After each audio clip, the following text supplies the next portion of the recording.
잠언 24장 14절로 18절까지 말씀 보겠습니다. 우리 한 목소리로 같이 읽겠습니다. 지혜가 내 영혼에게 이와 같은 줄을 알라. 이것을 얻으면 정령이 내 장래가 있겠고 내 소망이 끊어지지 아니하리라. 악한 자여 의인의 집을 엿보지 말며 그가 쉬는 처소를 헐지 말지니라. 대저 의인은 7번 넘어질지라도 다시 일어나려니와 악인은 재앙으로 말미암아 엎드러지느니라. 내 원수가 넘어질 때 즐거워하지 말며 그가 엎드러질 때 마음에 기뻐하지 말라. 여호와께서 이것을 보시고 기뻐하지 아니하사 그의 진노를 그에게서 옮기실까 두려우니라. 아멘. 우리가 실패를 두려워하는 이유가 무엇일까요? 누구나 실패를 할까 두렵습니다. 그런데 실패가 두려운 이유는 뭐냐 하면 실패를 하면 다시 일어나기가 힘들기 때문에 그렇습니다. 실패했는데 언제든지 다시 일어날 수 있다. 그러면 누가 실패를 두려워하겠습니까? 실패하고 싶지 않고 실패가 두렵지만 그런데 실패할 수밖에 없는 일들이 오늘날 우리에게 많이 일어나고 있습니다. 모든 인생이 자식들도 성공적으로 잘 키우고 또 몸도 건강하게 또 모든 사업이나 직장도 안정되게 하는 일마다 척척 잘 풀리고 실패 없는 그런 인생을 사는 사람이 과연 있겠습니까? 실패를 할 수밖에 없어요. 그런데 실패를 하면 일어나기가 힘들다는 겁니다. 그래서 우리는 실패가 너무나 두렵다는 거예요. 두렵다고 해서 피할 길이 있느냐? 그렇지도 않습니다. 이 세상을 살다 보면 수많은 실패를 만날 수밖에 없습니다. 오늘 본문 말씀에 이런 실패에 대한 두려움을 극복하고 이기고 승리할 수 있는 그런 교훈을 우리에게 주시는데 오늘 말씀을 통하여서 우리의 인생에 혹시 여러분들에게도 넘어질 일이 생기고 실패할 일이 생길 때 오늘 말씀 붙들고 다시 일어나는 역사가 있기를 주님의 이름으로 축원합니다. 오늘 16절 말씀에 보면 기가 막힌 말씀이 있습니다. 의인은 7번 넘어질지라도 다시 일어나려니와. 의인은 7번 넘어져도 일어난다는 거예요. 도대체 의인이 누굽니까? 우리도 의인이면 7번 넘어져도 다시 일어날 수 있지 않겠습니까? 여기서 7번 넘어진다는 그런 말은 도저히 일어날 수 없는 실패의 한계를 이야기합니다. 그래서 성경은 7이라는 숫자를 완전한 숫자로 이야기하면서 예수님께서도 우리가 몇 번이나 용서해야 됩니까? 7번 용서해야 됩니까? 7번씩 70번씩 7번이라도 용서해라. 그렇게 7자를 많이 강조를 합니다. 그래서 성경은 창세기부터 우리가 7째 날 주님이 쉬시면서 7째 날을 완전한 날로 그렇게 정하고 계시고 그래서 사탄 마귀의 숫자를 6자로 해가지고 666이라는 그런 단어를 여러분들이 숫자를 많이 기억을 할 겁니다. 그런데 완전한 숫자는 7, 7으로 그렇게 표현을 합니다. 그런데 여러 가지 이제 긍정적인 면도 그렇게 표현하지만 부정적으로도 7번 실패하면 끝장나는 겁니다. 완전한 실패를 이야기하는 거예요. 그냥 한없는 낭떠러지에 떨어진다는 것을 이야기하고 있습니다. 그런데 의인은 그렇게 완벽하게 실패하고 7번이나 넘어져도 다시 일어날 수 있다는 것을 말씀하고 있는 줄로 믿으시기를 바랍니다. 우리가 주변에 실패한 사람들의 경험을 많이 보게 되고 어쩌면 우리도 실패한 적이 분명히 있을 겁니다. 그 중에서 다시 일어서지 못하는 경우도 있지만 또 실패를 딛고 일어서는 분들도 물론 있죠. 또 어떤 분들은 실패의 상처가 너무나 쓰라려서 그 상처를 평생 끌어안고 살아가는 경우들도 있습니다. 그들에게 이 말을 듣게 한다면 무슨 말을 하겠습니까? 7번 넘어져도 일어날 수 있어. 그러면 나도 일어나고 싶다. 이런 생각을 가지고 그 의인은 7번 넘어져도 일어날 수 있다는데 내가 의인이 되는 방법이 뭔지, 그리고 도대체 그 의인이 누군지 그것을 찾고자 노력할 겁니다.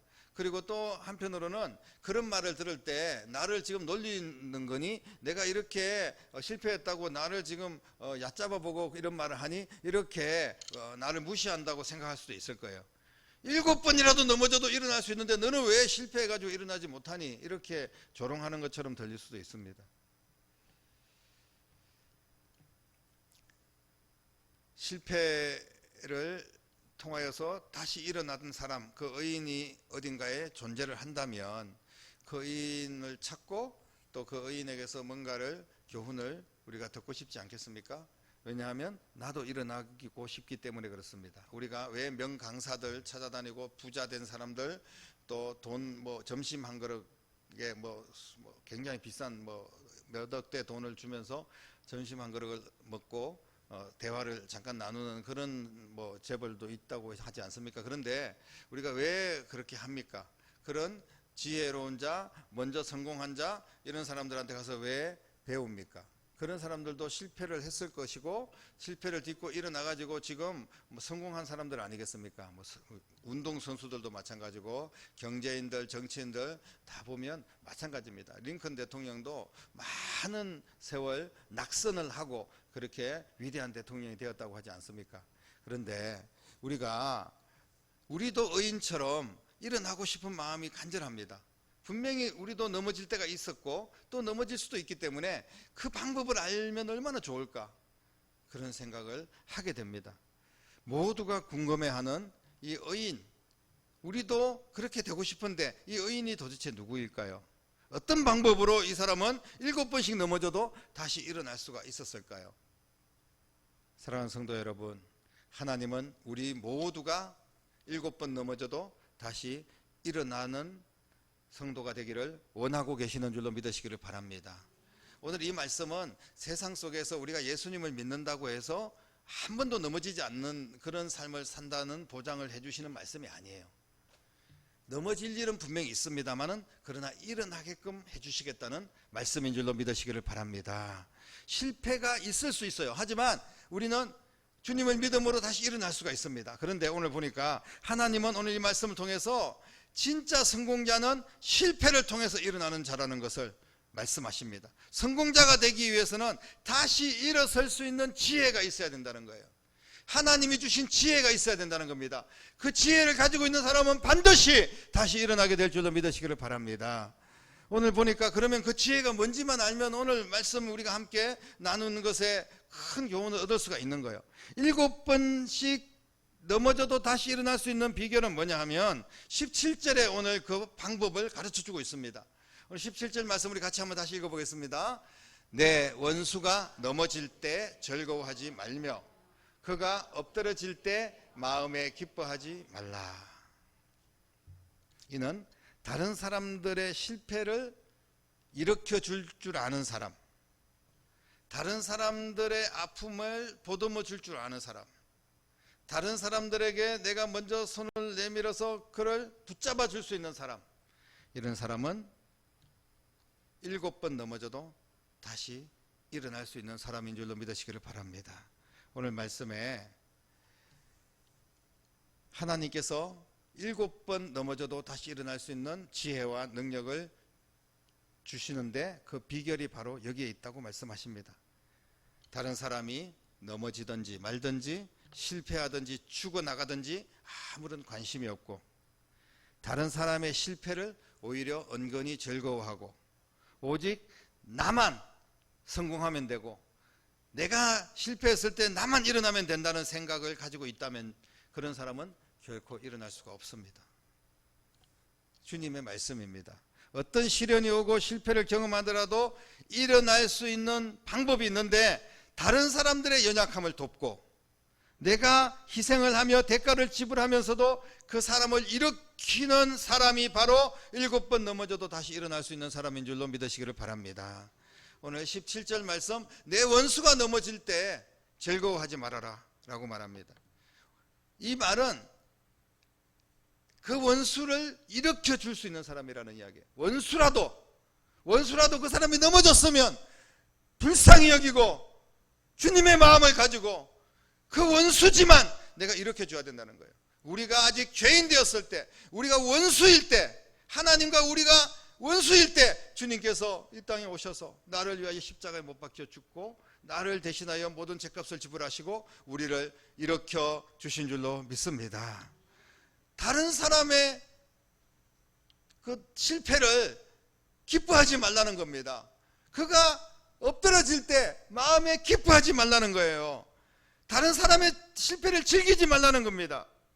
다른 사람의 실패를 즐기는 자는 반드시 실패할 수밖에 없습니다. 하나님의 말씀입니다. 사랑하는 성도 여러분, 우리는 때때로 이런 위험한 생각을 할 때가 많습니다. 같이 라이벌인데 앞뒤 집에 식당을 하는데 같이 곰탕집을 하는데 한 집은 장사가 잘 되고 한 집은 안 되는 거예요. 근데 장사가 잘 되는 집에 갑자기 막 불이 나가지고 홀라당 다 타버렸으면 장사 안 되는 집은 굉장히 즐겁고 행복한 마음이 있을 수가 있습니다. 이게 사람의 심리가 그렇습니다. 라이벌이 뭐가 잘못되면 은근히 좋아하고 옆집의 자식들이 실패하면 뭐가 안 되면 속으로는 웃습니다. 겉으로는 혀를 차면서 안 됐다고 이야기할지 모르지만 마음속 깊은 곳에 어쩌면 그것을 은근히 즐기고 있는 것은 아닐까. 이것은 예수 믿는 사람들의 마음가짐이 아니라는 것을 말씀하고 있습니다. 그리고 예수 믿는 사람을 떠나서 이런 사람들은 자기도 결국은 실패하게 되고 다시 일어날 수 없는 지경에 빠질 수 있다는 겁니다. 그러나 다른 사람들의 아픔과 고통을 함께 나누고 그 사람들의 실패, 원수일지라도 일으켜 줄 수 있는 예수님의 마음이 우리 가운데 있으면 반드시 하나님께서 그 자를 7번 넘어져도 다시 일으켜 세워주실 줄로 믿으시기를 바랍니다. 때때로는 우리가 원수가 망하기를 기도하고 죽기를 기도하고 그리고 그가 그렇게 하다가 어쩌다 또 뭐 꼭 내가 기도해서 그런 건 아닌데 진짜 망했어요. 그러니까 엄청 막 기도 응답이라고 생각하고 뭐 이런 어처구니 없는 그런 사람들이 있습니다. 우리가 뭐 여당 야당 나눠서 서로 물고 뜯고 싸우는데 한쪽이 잘못되면 막 그냥 공격을 하고 또 더 잘못되면 그냥 이쪽은 막 박수를 치고, 여러분 우리가 그게 그렇게 박수 칠 일은 아니거든요. 서로가 다 잘 되고 또 함께 윈윈 한다는 게 뭐냐면 서로 함께 성장하고 함께 성공해야 되는데 어떻게든지 이 나라는 내 친구를 밟아서 이겨야지 내가 합격을 하고 내가 올라가고 내가 성공하고 이런 어떤 사고방식을 가지고 있습니다. 그런데 이것은 성경적인 그런 개념이 아니라는 거예요. 그렇게 생각을 했다가는 큰일이 납니다. 근데 많은 사람들은 정말 의외로 이런 감정이 당연하다 이렇게 생각하고 또 그런 생각을 많이들 가지고 있다는 겁니다. 지금도 내 주변에 있는 원수들이 망하기를 바라고 그들을 향하여 불쾌한 감정을 버리지 못하고 있다면 우리는 회개해야 됩니다. 왜냐하면 언제든지 나도 당할 수 있고 나도 넘어질 수 있는데 하나님은 그런 마음을 가지고 있는 사람을 일으켜 주지 않는다는 겁니다.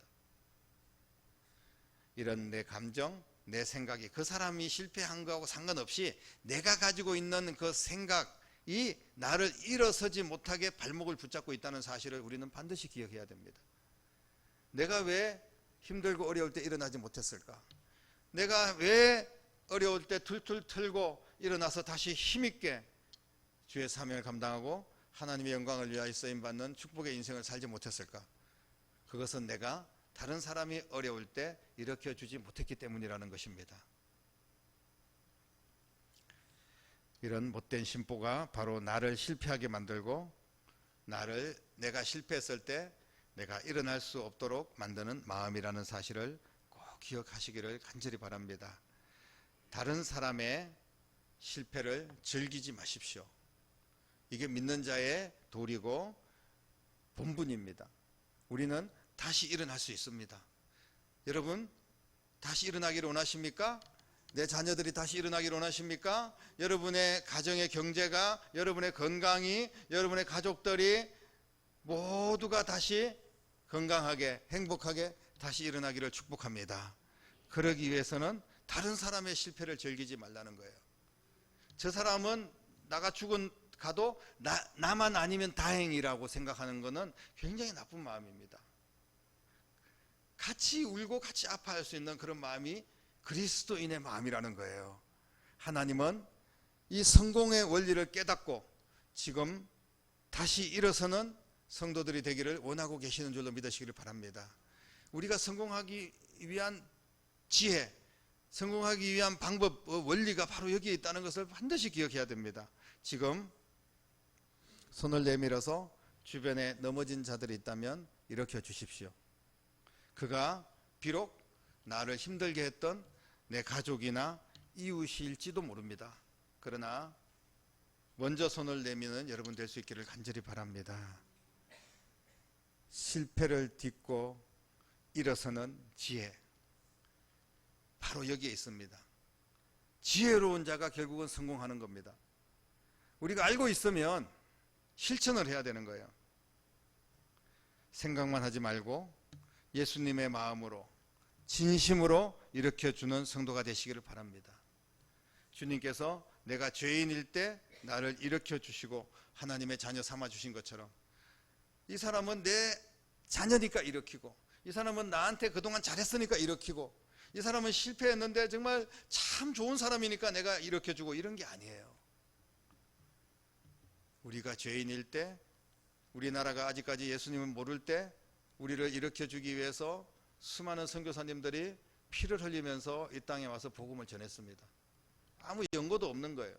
그냥 우리 일으켜주고 우리 천국 갈 수 있는 민족 만들어주기 위해서 그렇게 헌신하고 있고, 지금도 수많은 세상에 흩어져 있는 선교사님들이 그런 일들을 하고 있습니다.